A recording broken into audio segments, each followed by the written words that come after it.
Hello, today we'll take a look at Psalm 36.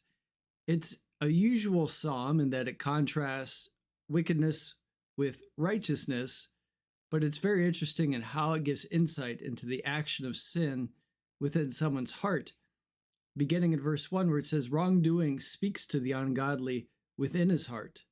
There is no fear of God before his eyes, for it flatters him in his own eyes." Interesting here that there is a lack of fear of God when we sin because we're thinking more about ourselves than we are having a reverence and a fear of the Lord. It says, "For it flatters him in his own eyes concerning the discovery of his wrongful deed and the hatred of it." So again, I can't see my own sin. I'm blinded to it when I'm flattered and prideful. The words of his mouth are wickedness and deceit. He has ceased to be wise and do good. He plans wickedness on his bed. He sets himself on a path that is not good. He does not reject evil. And there we have that understanding that wrongdoing speaks to the sinner, the ungodly within his heart, and there's a lack of rejection of that.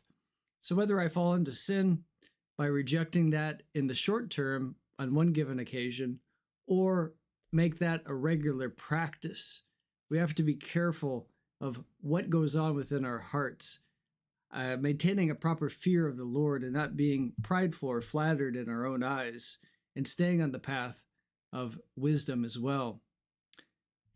The psalm continues in verse 5, "Your mercy, Lord, extends to the heavens. Your faithfulness reaches to the skies.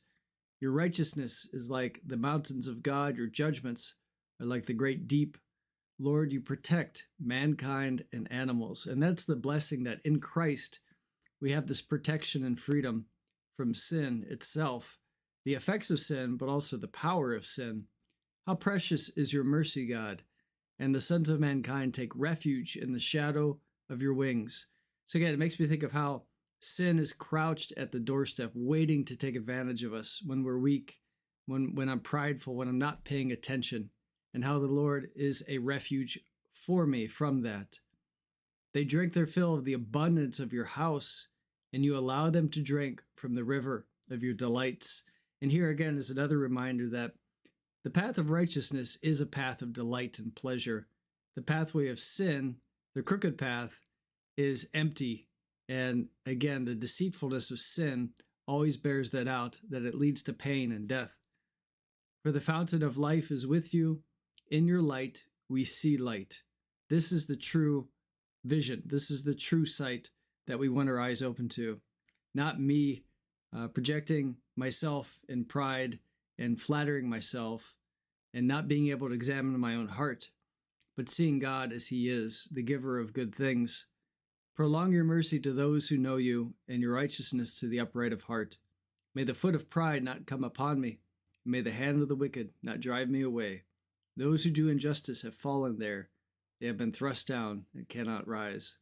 So again, a very interesting short psalm that contrasts wickedness from righteousness that we can all learn from. Take care.